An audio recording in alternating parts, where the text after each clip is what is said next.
All right, so come back over here. We'll go to slide 8-30. And for those of you who are watching this on video, we are on the module that is about management and planning, management and leadership. And so we're on slide 8-30. Now, let's go back one slide so that we understand where we are or how we got here, right? And we will go from there. Okay. All right. So some of the resource constraints that we have to face are things like right now, like, I just had a roof put on my house, not my head, what the heck? Had a roof put on my house last week, right? Well, their biggest resource was time.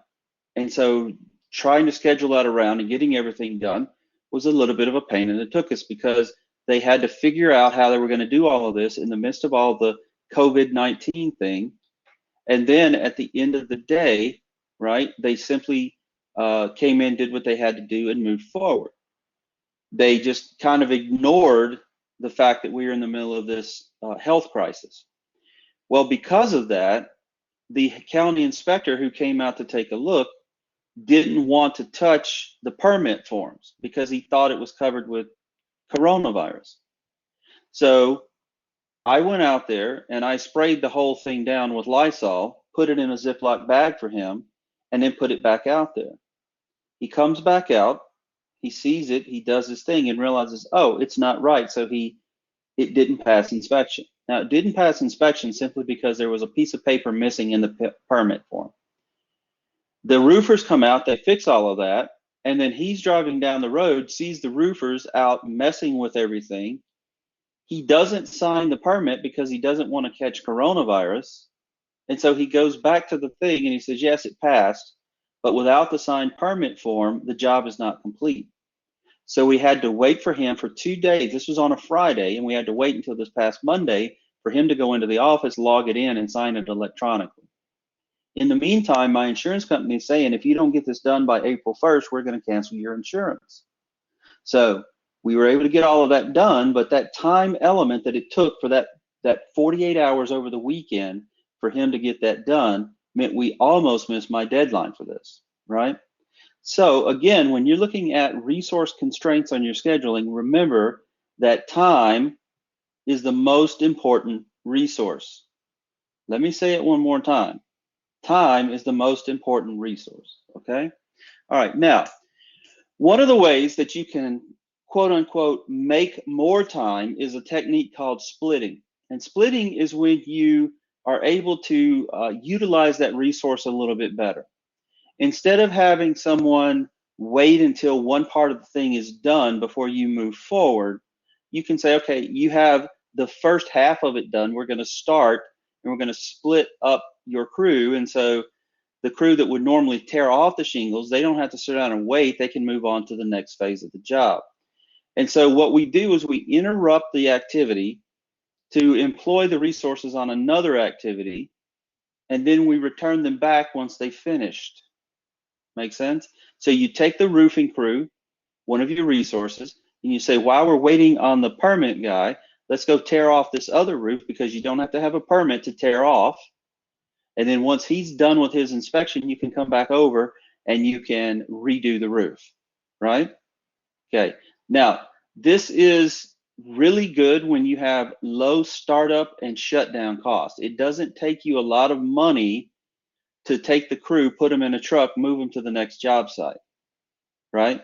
However, if you were working on a major project, something like let's say we were building a new hospital ship, right? Then in that regard, you would want to not do something like this because splitting that in half, you have to take all those crew, move them around. It'd be easier to furlough them for 2 days than it is to come back and do that again, okay?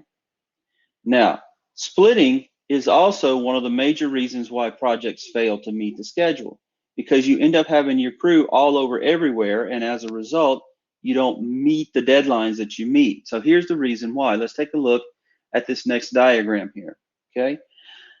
The one across the top is the duration that it would normally take you to do your project, okay? So you have activity A, activity B, and activity C. If you do them Now what happened here, right? If you do them, sorry, I'm hitting the wrong buttons, I guess, on the mouse. So if you do them across the top here and just do them one right after the other, then you have very little lag time between each piece, right? But when you have a long time to shut down the project and start it up on the next phase, then it becomes an issue. For small projects like Joe's roof or a shed, it's not an issue. If you're making locomotives or large scale ships, then this is not something that you want to do, okay? Speaking of locomotives and ships, there was a report out of California where the USS Comfort, I think, is that the one that went to California? Whichever one it was. There was the engineer running the train decided he was going to run the train into the ship because he believed that they were actually bringing the coronavirus rather than trying to kill it. I'm telling you, man, people have lost their minds out there. So anyway, so when we're looking at scheduling our resources, we always want to try to leave something that's coming up like some sort of reasonable alternative. Sometimes we don't always have the option of doing the best thing, right?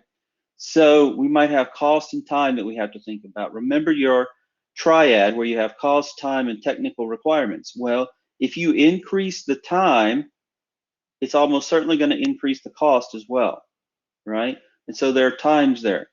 You also, sometimes the priorities change, things change, and you want to do something different. And so you want to think about how can we make the change in priorities happen, okay? The other thing, this idea of providing information for the time-phased work package, this is simply us allowing for unforeseen events, okay? Allowing for unforeseen events. So the time-phased means the first third of the project, we're going to do X, and then the second third we'll do Y, and finally we'll wrap it up with Z. So in the first third, if something happens, you need to have some sort of buffer in there so that you can figure out how it all fits together, okay? All right, now, how do you assign the project work? Usually you want to take your best people and put them on the most difficult tasks, right? But in project management, that can lead to serious burnout, right? Your best people are going to resent the fact that they're always given the toughest assignments. One of the downsides of teaching is that if you're a good teacher, you generally have folks who need extra attention flock to your class. Now, I usually don't have a problem with it, but some professors, they can easily get burned out in that regard, okay? Same thing with your, let's say you have a roofing crew. If you put the roofers with the most experience on the toughest jobs, eventually those guys are going to be like, I'm tired of doing this, right? Right now, you're seeing a lot of that with registered nurses, the ones who are dedicated, the ones who are working their tuchus off to make this happen. They're like, you know what? I'm done with this. I can't take any more of this. I have to rest. I had a student last night who told me he has worked in the last week, he has worked about 72 hours stocking shelves at Target. He worked yesterday from 8 to 12 stocking shelves. And they wanted him, after his shift, they said, can you be back here at 4 a.m.? He's like, no, I can't work a 12-hour shift and then come back 4 hours later. He would only get like 2 hours of sleep that night, and that's just too much, right? So yeah, he decided not to. So they let him come in at 8 instead. So he's running right now on about 6 hours of sleep, and hopefully he can make it. So, all right. So the other flip side of that is where it says the less experienced participants or the less experienced people, they don't get the knowledge that they need to expand and become better. So you need to take that into consideration too. So one of the things you want to do is minimize the tension, have good people with less experienced people so you can put them together. And that's, you know, allows everybody to develop their skill set together, okay?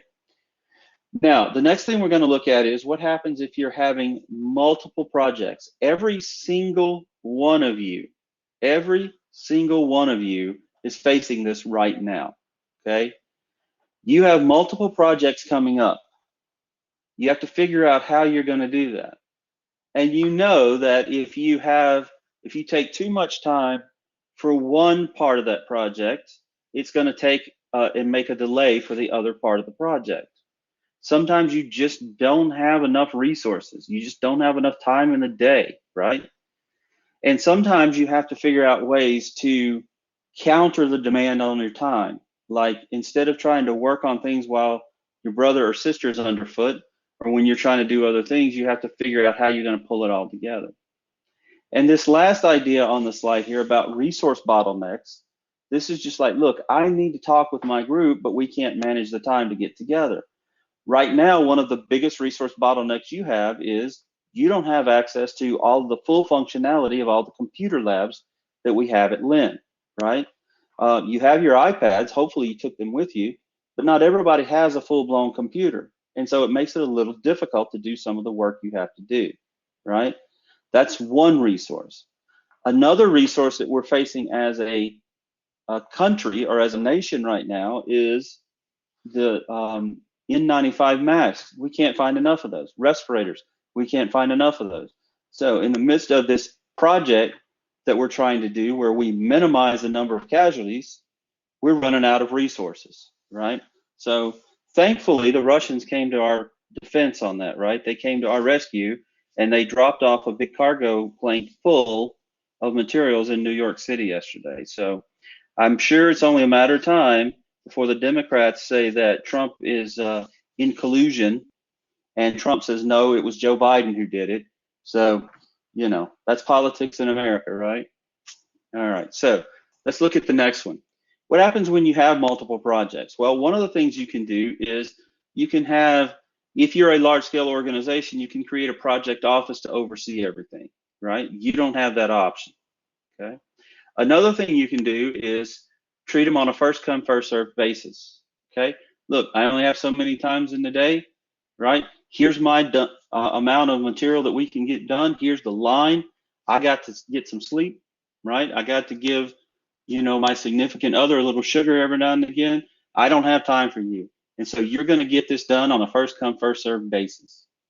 One of the things we've done on the back end is say, look, if you need extra time to get your project done, let me know, right?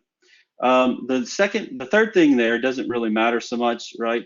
Treating them all as if they're a mega project and trying to organize all of that, that's probably not a good idea for you at this time because it's going to really screw with your mind if you think everything has to be done right now. And then finally, you know, maybe outsourcing parts of it to reduce the number of projects that you handle internally, right? So Cole, this is especially true for you because I know you like to do everything hands-on. You have to trust the people that are working with you in your project and know that they're going to get the job done. And so I knew that this was coming up, and I want to go ahead and at this point, right, I want to give a shout out to all of those folks who are actually in Cole's group. And I want to tell you that he really gave you a good pat on the back the other day and talked about how much you've actually done to help out with that project. So for you guys pulling together that hotel website, you've really done a really good job of working together through the middle of this crisis, and you are to be commended for that, right? So, right, good job on that. All right. So Thank now, you. next one we're going to look at, I said thank you. No problem. Okay. So last slide we're going to look at is when do you do this, right? So when do you use each one of these pieces? Okay. So one of the ways that you can do this is what's called a time-phased budget. You have a baseline, right? And that baseline becomes what we call our planned value. The baseline becomes what we call the planned value, okay? So in other words, if you have a project that's going to take you $1,000, let's keep the math simple, right? 50% of the way through, you should have spent $500 or 50% of your budget, okay? And so if it's done correctly, that planned value, or PV for short, tells us that you have a planned value baseline that you can compare to. And that time-phased budget allows you to then assign the work to whomever's responsible or whatever department is responsible and make sure that they deliver on their promise. And therefore, you can have more than one piece of the project going at one time, okay? So this is an example of where each one of these pieces is going to come through. So let's say, for example, we were making optical storage units. You pull all of that together, and when you come through to your, your hard disk, you find that the circuit board and the design of the circuit board is going to cost you about $300, right? When you're halfway done with that piece of it, you should have spent 150 bucks. That's all we're saying in this piece. Now, I'm going to give you some exercises on how to do that, so don't really worry too much about this slide. It's just an example. All right?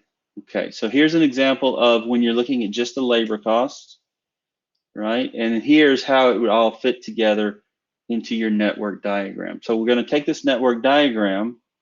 That's going to be a basis for this particular piece of the project.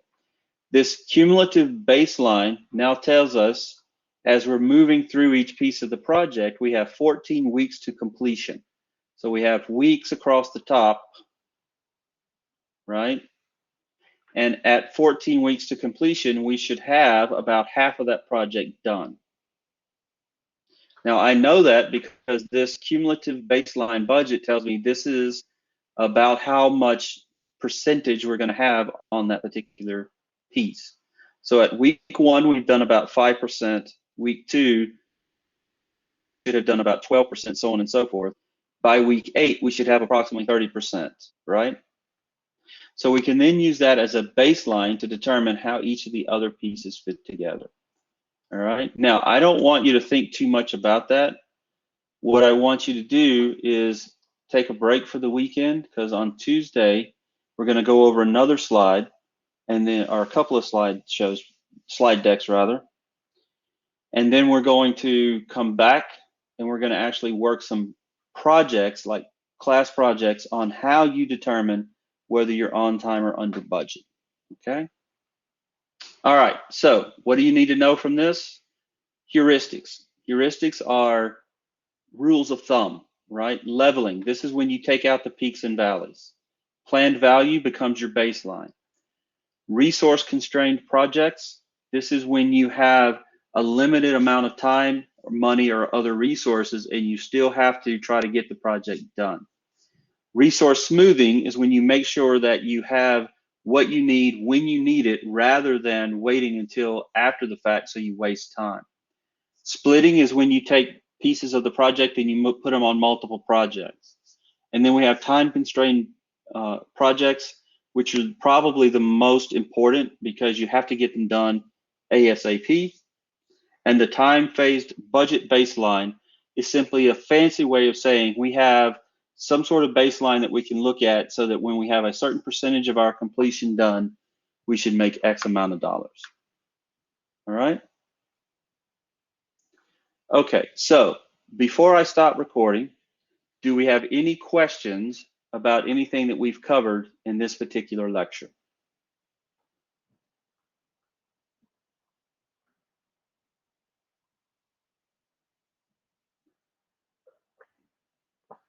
Okay, so then I'll stop recording.